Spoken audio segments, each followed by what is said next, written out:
Blanco Brown. Good to see you, man. Likewise. Yeah. So do I need to have my in-ear in? Yeah. Are we talking? Can you hear me? Watch this. Now, can you hear me? Yes. Yeah. Next time on Dragon Ball Z. Is that one of those cartoons on? Will Goku kill Vegeta? Will Krillin take over Planet Nebula? I don't know Dragon Ball Z. Is Dragon Ball Z? What would that be considered? Anime. It is. Do you watch that? Yep. I bet you know this one. Minion badum. Is that Pokemon? Minion badum. Badum. Minion. Is that a minion? Minion. Well, you're saying the word minion. Is that a Minion. What is that? What is that? Minion. Megan? Minion. Minion? Yeah. Is that a minion? Yep. Oh, okay. What else? Do you do impressions generally? Oh my gosh, That's that's so Donald. good. That's Donald. Is it because you can basically do instruments with your mouth, like you can beatbox really, really good.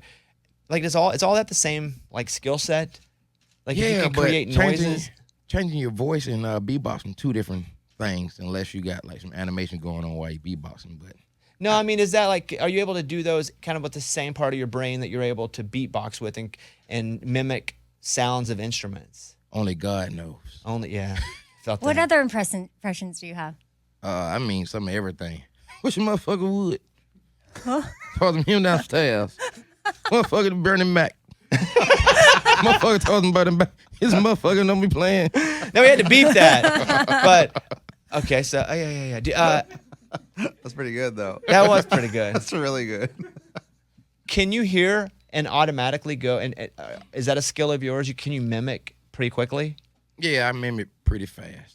Has that always been something you could do? Like, how old were you when you first started to be able to beatbox? About 7. Really? Yep. Why did you beatbox at 7? Was it just music in the house? Yeah, hearing music. I didn't even know what beatboxing was. And then I was told by one of my family members, you're actually beatboxing. I just go around the house. I don't know why. Let me try. Hold on, do it again.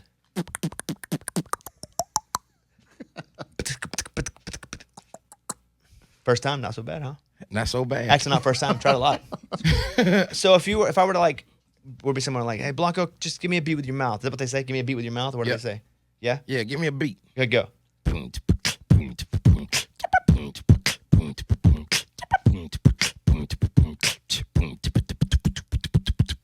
A question. Mm-hmm. When do you breathe? Like, I feel like you're just going the whole time. I don't even know when I breathe. I just breathe automatically, naturally while I'm doing it. And Like I never inside have of to that, take a you're whole going breath. in and out like a harmonica, maybe. Yeah, while I'm going, I'm just taking a breath in through my nose, and I'm Wow. continuing to go through my mouth. Oh, you played the spoons last time you were here. I have my spoons every time. Yeah. Are people always like, what's he playing? Or can they identify that it's a spoon pretty quick? They definitely know. They look at me and say, ain't no way he pulling out these spoons. We didn't expect that during the show. Oh, he has spoons with him. Wow. I always have spoons. They don't go nowhere. For 2 reasons. 1, music or cereal. At any point, he could get hit with either. And when you want some soup without the juice, you just use the spoon with the holes in it. So the spoon with the holes in it, is that because it makes a different noise? It's a whole nother sound. And do you play spoons with 1 hand or 2? Both. Play a little 1 hand. So you use fingers and leg. Now, do you ever play on your jewelry, or does it cost too much? Man, I messed up the whole two-tone Rolex. Just playing on it. And it got spoons on it. And when I took it to Rolex, they say, man, that's your signature. I wouldn't even touch this watch. So I said, y'all got a good little point. I'm going to just keep them right here for the memories. So you beat a watch with the spoons. Yep. Man, I think they just want to replace it. Like, you could- I think they just want to replace No, it. it was under warranty. They would have cleaned it up, but Yeah. I mean, it had too many marks on it. I mean, coming from the get up and doing that the whole time. Yeah. 3-4 years. They said we don't really want to touch the history, but we could do it. Where do you play the get up in your set? Last? Beginning? Both? No, it's like 80% through the show. That song's so big. Yes. Do you ever get annoyed because it's so big people only want to hear that? No. By the time I start my set, people say, man, we didn't know you could sing so well.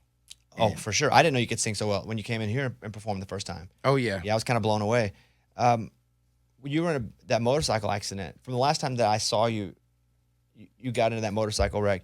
Did that change anything about first, not like perspective on life, but like physically, did it change anything with your voice or your hands or anything like that? Oh yeah. So 9 months later, I opened up for Luke Combs in Florida. 60,000 folk, and my hand just let go of the mic. Had to double tape the microphone to my hand because of the nerves. New wrist construction, pelvis construction, and I have 2 leg constructions, like metal knee and a rod and some everything going to my ankle. So it changed everything. What happened in that accident? I got hit by a drunk driver head on. I was in second gear on my Indian motorcycle, a little sports bike, but it's a touring bike with cruise control and everything. Also, second gear making a left. I saw a truck coming at me head on. I tried to dodge him. He met me right at the yellow line, getting back in his lane. I hit the side, went through the windshield, landed on the bed, died en route to the hospital. Hold on, I got a lot to unpack here. So you went through the windshield. My head went through the windshield, and then I flipped over the truck. Whoa. So it was poof. Do you remember it at all? I remember everything. Really? I looked him dead in his face while I was going through the windshield. And I talked the people through taking my helmet off because I was suffocating from the strap. It hadn't tightened because the windshield hadn't pulled it and yanked it. It saved my face. Did you think you were going to die? Yeah, I felt like I was going to be gone. And on the way to the hospital, I asked the paramedic, could I make a call? I kept on asking him, am I going to live? I say, if I ain't going to live, could I make a call? And I plead the blood of Jesus the whole way through. All the way to the first initial break-in at the hospital. They broke my wrist back in place, my legs back in place while I was looking at them. No anesthesia, because I didn't have enough blood. I had to get 12 blood transplants, infusions, however they pronounce it. Yeah. So, and on the way, you say they pronounced you dead, or you felt like you died? Oh yeah, I was gone at the door. So I think it was God's timing, and It definitely stirred me up in my life. Announced dead at the door, went through the doors, came back to life, saw all the white, and the worst thing I ever heard in my life was somebody saying, if we don't get John Doe blood, he ain't gonna make it. That's the worst thing I ever heard, because there was nothing I could do about it. I couldn't get up and ask for blood, like, hey, could y'all hurry up? I couldn't do nothing but listening to them tell me, if they don't get blood, I ain't gonna make it. And I can't. They didn't know who you were. They said John Doe because it was all so quick, and it's like not like they could identify you. They didn't know who I was. And my backpack had my ID and stuff in it. They said it was thrown 1.5 miles down the street. So what do you remember next after that? Did you go out for a while?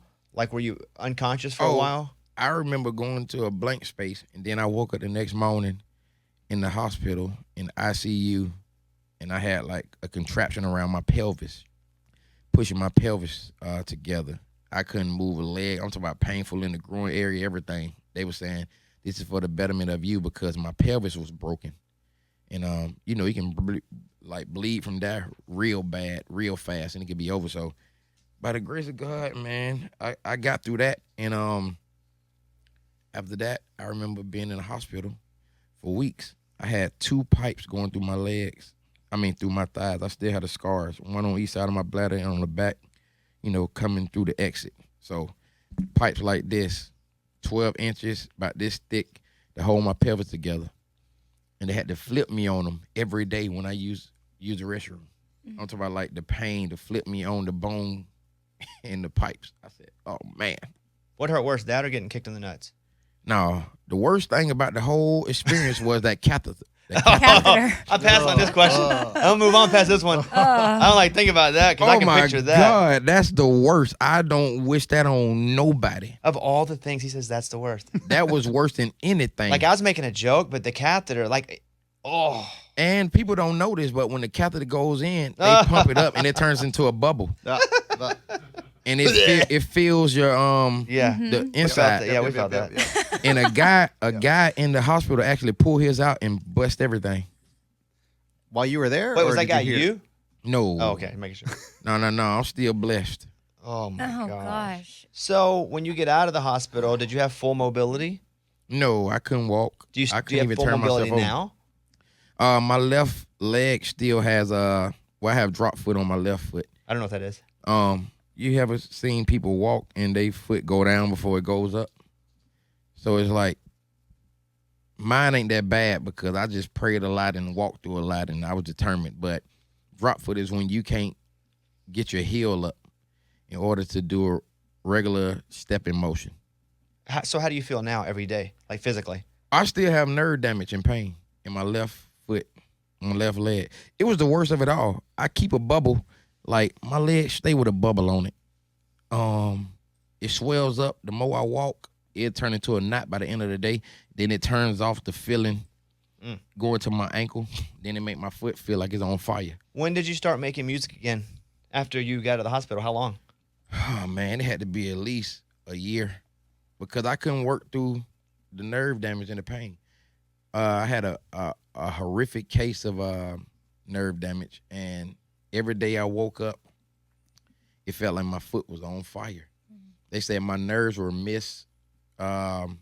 they were overshooting, trying to catch connectivity, and yeah, that was actually the worst thing ever. But I never want that catheter again either. No. Matter of fact, the catheter was so bad. Oh, Bobby, come on. I'm telling you, it was I know. so I bad. don't want to hear it, but okay, go ahead. They pulled it. They got rid of the catheter, and then when I went into my second surgery, it was so bad. I was trying to negotiate with the surgeons. I said, "Hey, could y'all just not do the catheter?" And my dad, I tell you, he was on the phone while I was going into getting wheeled down. I said, "Could we just skip the catheter? Could y'all give me a bag or something? Could y'all tape it around it? Could y'all do anything? We'll put that catheter in me." And I woke up with a catheter. I was so aggravated again. Like, I'm aggravated now. Yeah. Just having to hear about it. It's Much the less have worst. to do it. Yeah, it sounds pretty bad. Oh man, that's tough. I don't even. Catheter? Yeah, man. Yeah. It's the worst. That's a bad one. For a guy that and having to pass like a kidney stone. Man, it's the worst. Yeah. I mean, I don't even want to think about it. Yeah, no me more. either. And I've been thinking about it for like 10 minutes. Almost stopped thinking about it. So you put out the 4 new songs a couple days ago, the 5th, April 5th, right? Yep. So you perform one of them for us? You good? Like, can you? You good? Oh yeah, definitely. I can still perform. That's my gift, my purpose, and my calling. Okay, I just want to make sure. Now, Sunshine Shines, that's what I like about that, there's no catheter. Definitely. You don't even mention the word catheter in the song. None. Like, I'm trying to eliminate all that from my mind. So mostly it's like a positive song. It's no catheter. You want to do that now? You cool? Let's do it. All right, so let me say this. Blanco Brown, as he gets ready to perform here in studio, the new song, Sunshine Shine, and not only that, he's got 4 new songs out. Heartache and Lemonade is the entire EP, and let's do it now. Here he is, Grammy-nominated vocalist, producer, songwriter. Here he is, Blanco Brown. What's the jacket you got on there? Man, this is a vintage crew jacket from 80-something, the filming of Back to the Future. So the original art, this is actually the jacket, mint condition. That's amazing. Yep.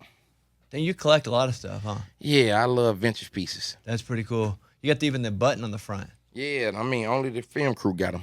And you. And I have one. And you, yeah. Blanco Brown got a new EP out called Heartache and Lemonade, and that is the newest song there. I love it. It's positive. good. Yeah, it's Sunshine Shine.